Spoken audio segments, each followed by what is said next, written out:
La Primera Iglesia Bautista de Cumaná presenta Momento de Predicación. El púlpito de la Primera Iglesia Bautista de Cumaná. Un encuentro vital con la Palabra de Dios. Bienvenidos, amados hermanos, a este nuevo momento de predicación acá en el templo de la Primera Iglesia Bautista de Cumaná. Sean todos bienvenidos y también le damos la bienvenida a todos aquellos que nos están sintonizando a través de Plenitud 94.7 FM, llenándote con la bendición del Evangelio de Cristo, y también a través del canal Fe, canal de televisión en Cable Brasil número 75. También los que van a recibir este mensaje a través de nuestras redes sociales, sean todos bienvenidos. Y ahora yo quiero invitarles a que ubiquen en su Biblia en Isaías capítulo 6. Si usted tiene una Biblia a la mano, puede ubicar allí Isaías capítulo 6, versos desde el 1 hasta el 10. Y en este momento de predicación voy a basar la predicación en el llamamiento de Isaías. Isaías 6, desde el verso 1 hasta el 10, dice de la siguiente manera: en el año que murió el rey Usías, vi yo al Señor sentado sobre un trono alto y sublime, y sus faldas llenaban el templo.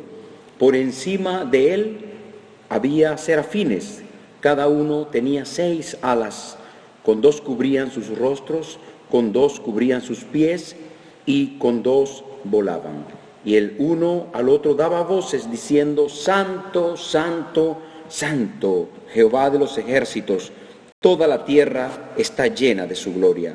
Y los quiciales de las puertas se estremecieron con la voz del que clamaba, y la casa se llenó de humo.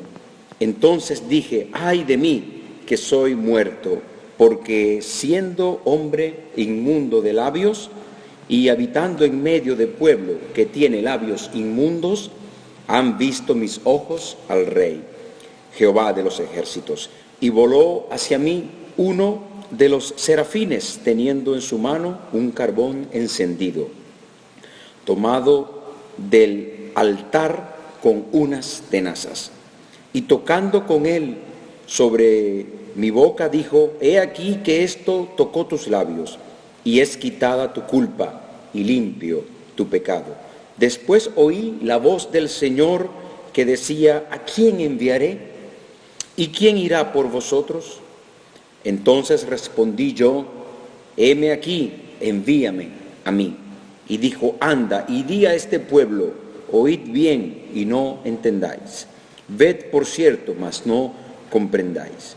Engruesa el corazón de este pueblo y agrava sus oídos y ciega sus ojos, para que no vea con sus ojos, ni oiga con sus oídos, ni su corazón entienda, ni se convierta y haya para él sanidad. Mis amados hermanos, en este momento de predicación yo le invito a que por un momento oremos al Señor. Padre amado, en el nombre de Jesús, yo estoy delante de tu presencia y te pido que uses este mensaje para la edificación de tu pueblo, Señor, de tu iglesia, y también llames a arrepentimiento al pecador.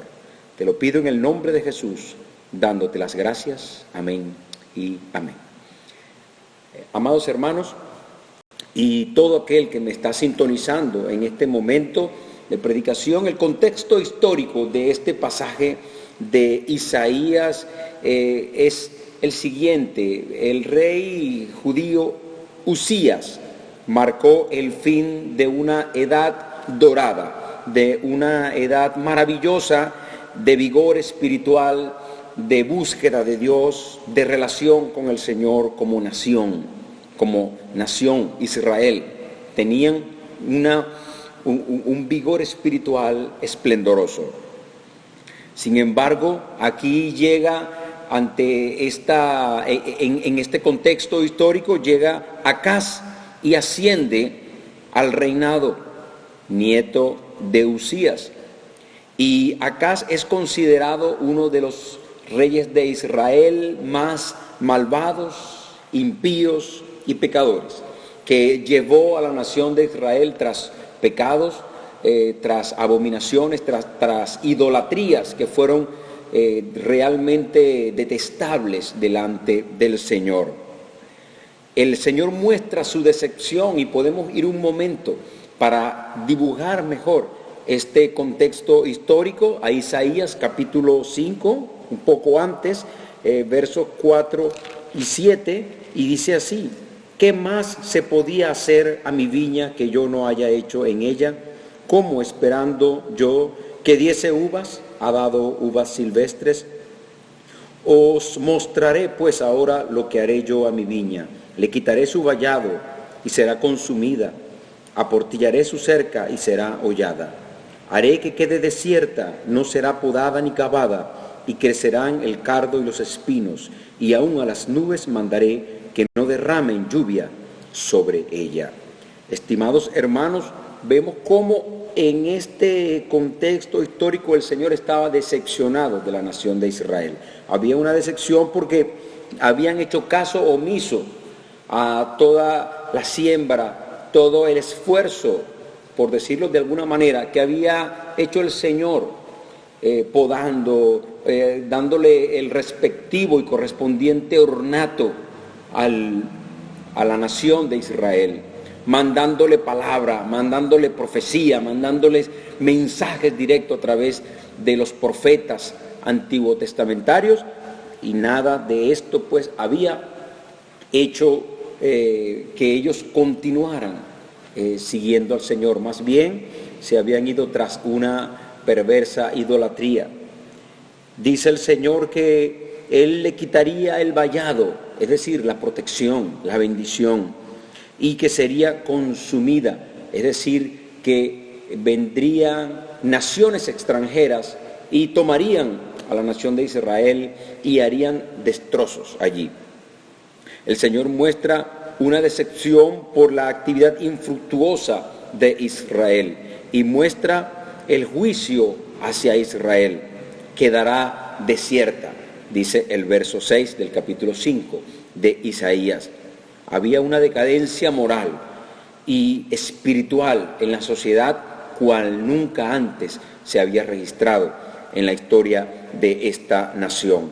En este contexto histórico es que se presenta el llamado del profeta Isaías. Y volvemos al capítulo 6 de Isaías, porque vemos que Isaías estaba en el templo y seguramente este hombre que servía allí en el templo, pues se encontraba decepcionado o posiblemente se encontraba contrariado con semejante ineptitud y tanta decadencia moral que había en la sociedad de aquel momento. Y yo quiero en este momento también ir dándole aplicación a este mensaje, hermanos, porque hoy día también usted posiblemente está también confundido o también se encuentra decepcionado por la sociedad, cómo este mundo ha caído, se ha, ha ido tras dioses paganos. Es increíble, hermanos, cómo hoy día vemos que nuestro país, pero no solamente es cuestión de nuestro país, también a nivel mundial, vemos la decadencia moral y espiritual que hay en lo espiritual, el rechazo hacia las cosas del Señor. No dista mucho de la realidad que estaba viviendo en ese momento también Isaías. Pero en ese sentido el Señor, y en ese contexto, el Señor le muestra a Isaías una visión espectacular de su gloria. Dice que en ese año estaba pues él en el templo del Señor y vi al Señor sentado, dice Isaías. Vi al Señor sentado sobre un trono alto y sublime, y sus faldas llenaban el templo. Con su presencia el Señor inundaba el templo. Pero también dice que había presencia de ángeles, seres angelicales creados por el Señor, los cuales son usados por Dios para cumplir con sus mandatos, para ministrar y para cumplir sus órdenes Y en esto yo quiero detenerme un minuto, porque algunas veces vemos que personas hacen de los ángeles seres objetos de adoración y nada más alejado de la realidad. Los ángeles no son seres para nosotros adorarlos. Ellos son seres creados por Dios para que cumplan el mandato de Dios. Son espíritus ministradores, pues. En este sentido están hechos por Dios, son creados por Dios para que ellos puedan cumplir las órdenes del Señor y también para que sirvan al pueblo de Dios. En este sentido, dejo esto claro, porque vemos acá la presencia angelical y también los ángeles son creados para la adoración al Señor. Dice que el uno al otro daba voces, dice el verso 3. Santo, santo, santo, decían, Jehová de los ejércitos. Toda la tierra está llena de su gloria. Y también, hermanos, la adoración celestial, así mismo como los ángeles adoran a Dios, usted también debe ser un adorador. Recordemos las palabras del Señor Jesucristo a la mujer samaritana en el Evangelio de Juan. El Señor busca adoradores que le adoren en espíritu y en verdad. Y todo el mover de la iglesia, toda la obra evangelística, misionera, todo el propósito de la iglesia del Señor se resume en un solo objetivo: que podamos levantar adoradores, que podamos buscar adoradores que adoren al Padre en espíritu y en verdad. Ese es el propósito de la iglesia del Señor: adorar el nombre de Dios, adorar la gloria del que vive y reina para siempre. Ahora bien, estimados hermanos y audiencia, es importante también destacar no solamente la presencia de Dios, la presencia de los seres angelicales y su adoración celestial al Dios eterno, quien vive y reina para siempre, sino también que dice, toda la tierra está llena de su gloria. Toda la creación está llena de la gloria de Dios. Y hermanos, es importante también que usted sepa esto. Vean el contexto histórico, ya lo he explicado, de decadencia moral, de pecado, de transgresiones, de desobediencia, de idolatría. Y cualquiera puede decir, bueno, Dios se había ido de ese lugar, el Señor no estaba en ese lugar. Pero la visión celestial que recibe Isaías es: allí está el Señor. El Señor inunda toda la creación y el Señor está también en nuestra nación. El Señor también está reinando en esta humanidad. Y algunas veces he encontrado algunas personas que dicen: Dios se olvidó de este país, Dios se olvidó de tal ciudad, el Señor se olvidó de tal nación, el Señor no está allí, el Señor se ha ido, el Señor nos ha abandonado. Y déjeme decirle algo: a pesar del pecado del pueblo, a pesar de la decadencia moral, a pesar de lo lejos que estaba el corazón de ese pueblo del Señor, el Señor estaba en ese lugar. Y no solamente en ese lugar, sino que su gloria, su presencia inundaba todo ese lugar. Y asimismo el Señor está presente hoy acá, hermanos. El Señor está presente en esta iglesia, el Señor está presente en esta ciudad, el Señor está presente en nuestro país, el Señor está presente en toda esta humanidad, en toda la creación. El Señor reina por siempre y para siempre, y no hay ningún pecado, ninguna transgresión que aleje al Señor. El Señor está presente aún en medio de la maldad, aún en medio de la perversidad del corazón caído, alejado de Dios, decadente. Allí también está el Señor. Y dice la palabra de Dios que el templo tembló. Ese lugar donde se encontraba Isaías tembló por la adoración celestial. Y es importante también destacar esto: cuando el Señor se hace presente, los cimientos de nuestra vida se estremecen. Todo es cambiado. Y me hace recordar aquel pasaje cuando en Filipenses, en el libro de Hechos, capítulo 16, Hechos capítulo 16, cuando Pablo está en la cárcel Dice que estaba en el lugar de más adentro, en el calabozo de más adentro, de máxima seguridad. Y allí comenzó Pablo y Silas a adorar a Dios. Comenzaron a dar alabanza, gloria y honra al Señor. Dice que los cimientos de la cárcel fueron estremecidos y ellos fueron liberados de una manera sobrenatural. Y el carcelero, al ver esto, dice: Señor, ¿qué puedo hacer para ser salvo?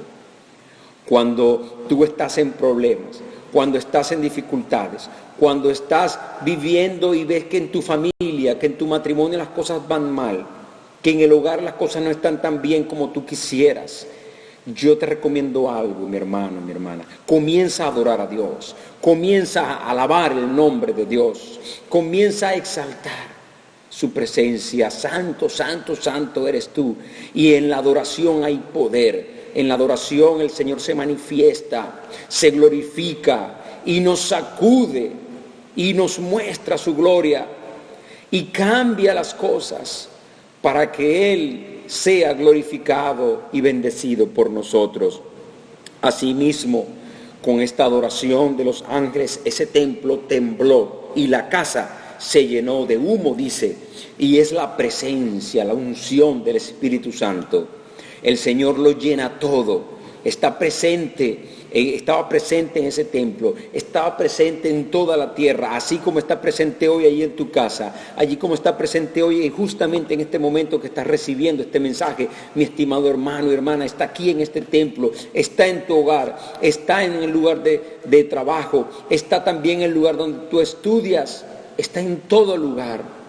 El Señor lo llena todo y usted lo adora y el Señor se manifiesta. El Señor sacude nuestras vidas y el Señor nos transforma, nos cambia a como Él quiere que seamos. Y también, no solamente eso, sino que su presencia, hay un perfume, una unción especial en nuestras vidas. Y los que estén allí alrededor también serán impactados por el mensaje de la palabra del Señor.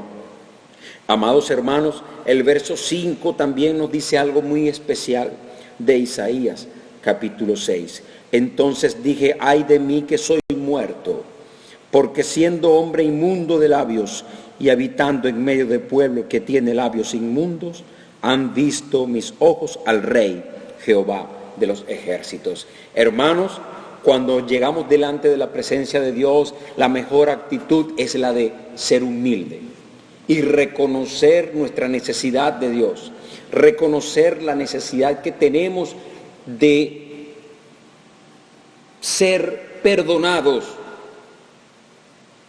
Y es importante que usted tenga claro esto, porque alguien puede presentarse, o algunos quieren presentarse así como esos fariseos que menciona el Evangelio de Mateo, que se paraban en las calles, en lugares públicos. Eso lo relata el Señor Jesús en el Evangelio de Mateo y dice: y entonces con golpes de pecho se presentaban delante de Dios como justos, como perfectos, como que no tenían ningún pecado. Y qué actitud más arrogante, altiva, prepotente la de ellos, la de los fariseos. Y yo quiero dejar esto claro, porque esta actitud de Isaías es una actitud que es humilde, es de un siervo que reconoce la necesidad, la dependencia, conociendo nuestra debilidad y nuestro pecado. Necesitamos de Dios. Y cuando nos presentamos delante de su presencia, lo importante es llegar delante de su trono, delante de su altar, presentándonos como aquellos que necesitamos de su perdón, necesitamos de su misericordia, necesitamos de su favor. Y usted allí, mi estimado amigo y amiga, no crea que usted es justo, que usted está solvente ante Dios. Es necesario que usted también reconozca que usted es un pecador, que usted necesita de Dios, no Dios de usted. Usted necesita de Dios. Nosotros necesitamos de Dios. Y lo primero, el primer paso que hay que hacer, nos los enseña aquí mismo Isaías. Ay de mí, que soy muerto, que soy pecador, estoy destituido de la gloria de Dios, de la presencia de Dios. Señor, perdóname. Yo estoy aquí sin nada que ocultar, sin nada que esconder. Necesito de ti, necesito de tu favor, necesito de tu perdón. Te necesito a ti. Yo reconozco que soy un pecador. ¿Quién podrá mantenerse en pie delante de la presencia del Señor? Dice Isaías. Es una pregunta retórica, pues, porque ya se sabe la respuesta. Nadie puede mantenerse en pie delante de la presencia del Señor. Caemos ante su santidad, ante su perfección, ante su majestad. Caemos postrados y decimos: Señor, aquí estoy yo. No tengo nada con lo cual justificarme delante de ti. Esa es una actitud correcta. Y el verso 6 dice: y voló hacia mí uno de los serafines, teniendo en su mano un carbón encendido, tomado del altar con unas tenazas. Y tocando con él sobre mi boca, dijo: he aquí que esto tocó tus labios, y es quitada tu culpa y limpio tu pecado. Qué interesante, la gracia redentora de Dios se apresuró a suplir la necesidad de Isaías, aplicando a sus labios un carbón encendido proveniente del incensario, pero que fue tomado del altar del sacrificio.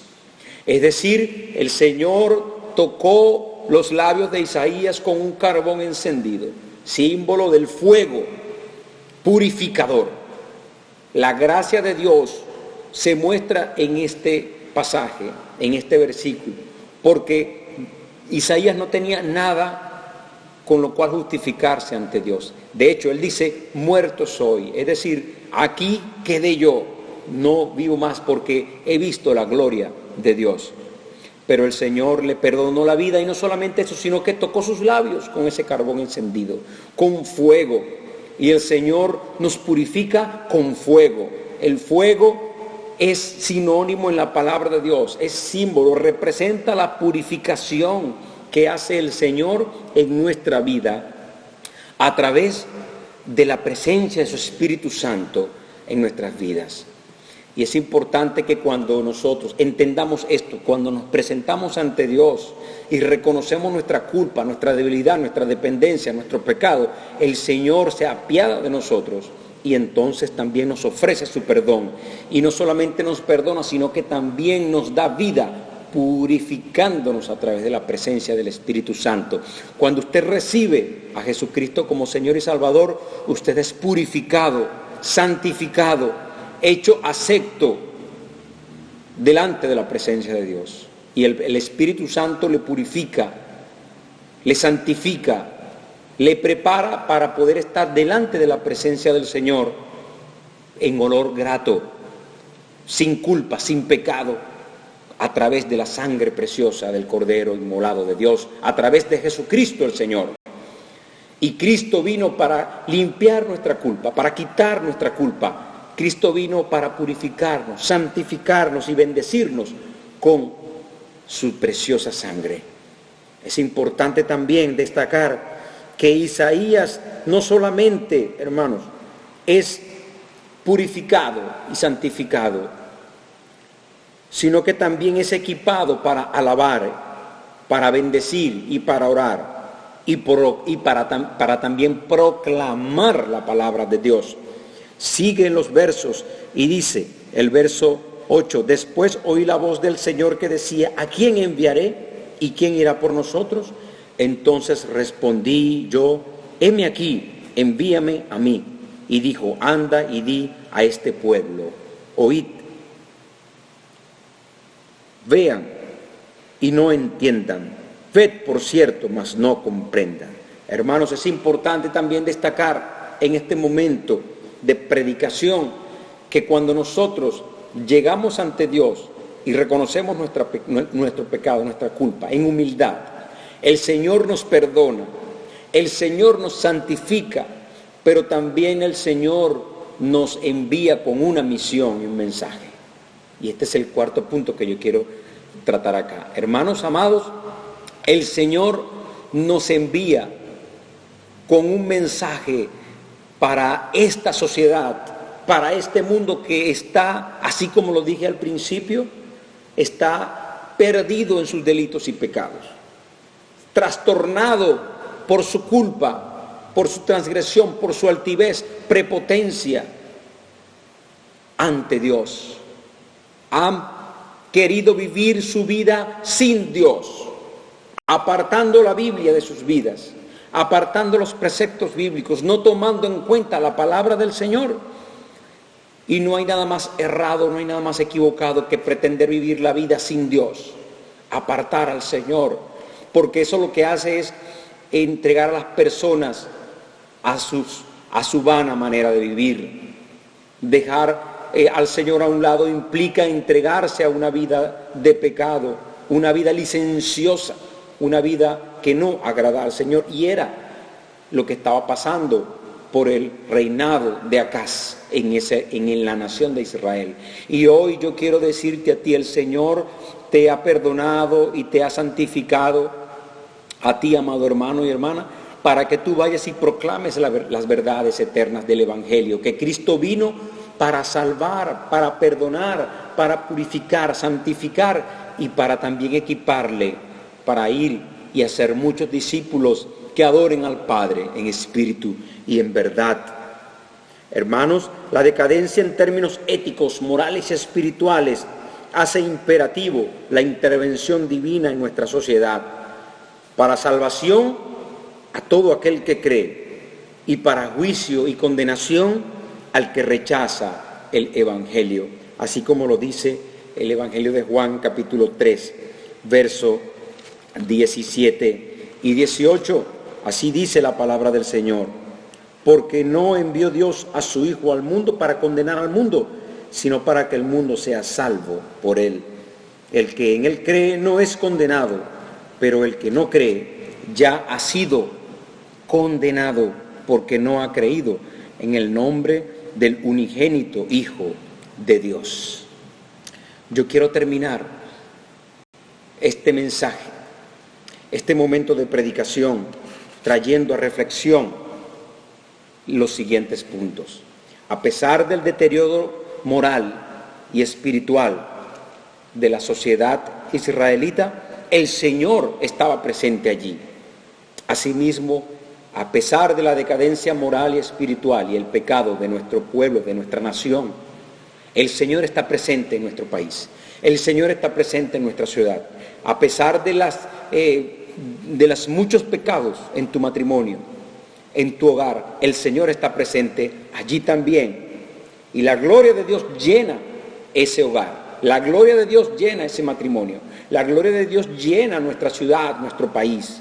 El Señor está presente en todo lugar. También yo quiero dejar claro lo siguiente: el Señor de gloria se muestra, se revela a todo aquel que llega en humildad, que llega reconociendo su pecado.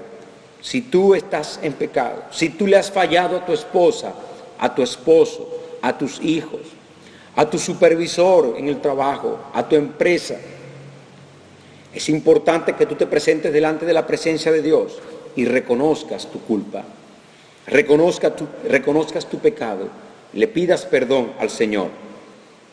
Porque si reconoces tu pecado, tu necesidad de Él, y te muestras dependiente de Dios, te muestras que eres un pecador, el Señor te inundará con su gracia para salvación.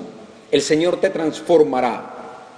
El Señor se manifestará a ti y te dará su gracia para salvarte, para restaurarte, para bendecir tu unión conyugal, tu trabajo, tu negocio, tu empresa, tus hijos, todo cuanto tú haces. Pero no solamente para eso, para que tú seas bendecido, sino también el Señor te equipa para que vayas y anuncies las verdades del Evangelio, para que le digas a otro sin temor, sin pena: Cristo el Señor vive, me ha perdonado, me ha transformado, me ha cambiado, y ahora yo quiero vivir para también proclamar su palabra, sus verdades, su evangelio. Ante su presencia, ¿quién podrá mantenerse en pie? Ante su presencia, ¿quién podrá decir, yo no te necesito? El carbón encendido es la majestad de la palabra de Dios. La presencia purificadora de la palabra y la presencia renovadora, transformadora, santificadora del Espíritu Santo de Dios, para que tú alabes, para que tú ores, para que tú adores y para que tú proclames el evangelio de la salvación. En este momento yo quiero hacer un llamado especial a ti que todavía no has recibido a Jesucristo como Señor y Salvador. Dile así al Señor, si usted desea recibir a Cristo como único y suficiente Salvador personal. Señor, en este momento yo reconozco que soy un pecador. Reconozco que he vivido separado de ti, alejado de ti. Y ahora yo me presento ante ti sin nada que esconder y te recibo como mi Señor y mi Salvador. Perdóname y ayúdame para que yo pueda vivir delante de tu presencia siguiendo tu camino. Señor, dame tu Espíritu Santo, dame la salvación. Escribe mi nombre en el libro de la vida. Te lo pido en el nombre de Jesús.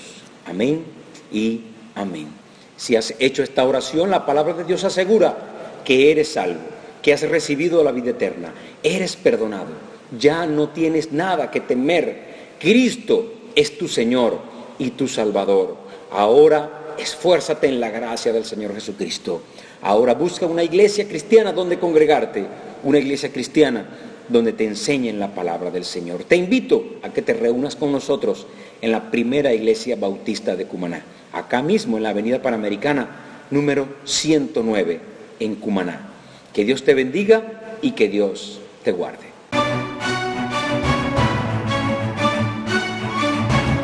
La primera iglesia bautista de Cumaná presentó Momento de Predicación, un encuentro vital con la palabra de Dios. El púlpito de la primera iglesia bautista de Cumaná. Porque no es con nuestras fuerzas. Yo me alegré con los que me decían, a la casa del Señor iremos. Te invitamos a celebrar con nosotros a Cristo, la razón para vivir y el camino para llegar a Dios. Todos los domingos a las 9 de la mañana en la primera iglesia bautista de Cumaná, avenida Panamericana, número 109. Es tiempo de alabar a Dios. Mis amados hermanos, la cosecha está lista, es urgente y es ahora. Y el Señor te quiere usar a ti